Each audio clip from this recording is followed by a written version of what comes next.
Greetings, peace and blessings to you, your family, and loved ones. My name is Nana Bakine, and this is Nana's commentary on things from A to Z. Now, I want to try to get through to this video with the least amount of background noise. I have my little granddaughter visiting with me, and she loves to play in the background.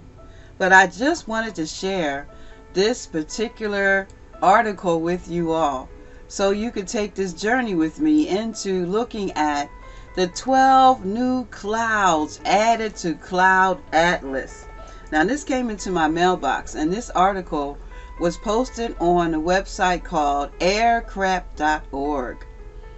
And I get their posting in my mailbox whenever they put up an article. I can't particularly look at the date here. I don't seem to see the exact date that this came in to the website. However, since I am a cloud watcher, I thought it would be very interesting to see what they had to say about these new clouds that all of a sudden appear out of nowhere and with very little explanation. I'm not going to play the video. I will leave a link to the video to this website in my description below, in the video description below, and you can click on it and watch it, because we don't want to get any more strikes or copyright craziness. YouTube is giving me a hard time. They are not counting my views, and they are not monetizing my videos, and so there you have it, folks. However, I will read this short portion of the article to you, and it says, in honor of World Meteorological Day on March 23rd, the World Meteorological Organization has announced the addition of new species to the International Cloud Atlas. This Cloud Atlas is used as a reference document for I can't say that word, around the world, and is an important guide for those working in aviation and at sea. Not to mention those of us who are looking up at these things being made from the trails that are coming out of airplanes. But I digress. Now, it continues. Dating back to 19th century, the Cloud Atlas was last revised in 1987. So I wonder what kind of new clouds they had up there then. Today's editions, what are we looking at here? 31 years later?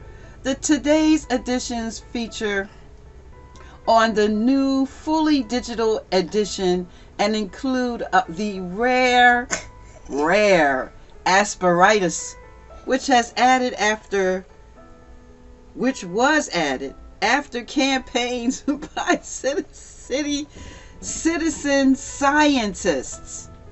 Which the Asperitas, let's see what oh yeah, it does look like lungs, doesn't it? Doesn't it? Citizen scientists. Now I wonder who those citizen scientists could possibly be. Could it be the sky watchers who are watching the sky crap in our skies? Huh? Is that at all possible that we are looking at sky crap in our skies? All right, so I'm going to switch gears right here, and I'm going to take you to the full picture so you can see these clouds.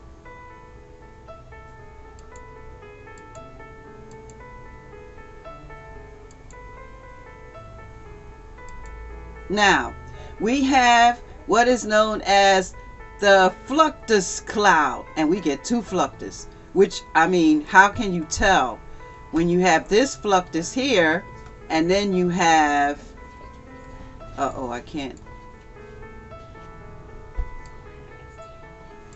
and then you have this, we got fluctus cloud, so you have this fluctus here, and then you have this fluctus there. So how do you tell the difference?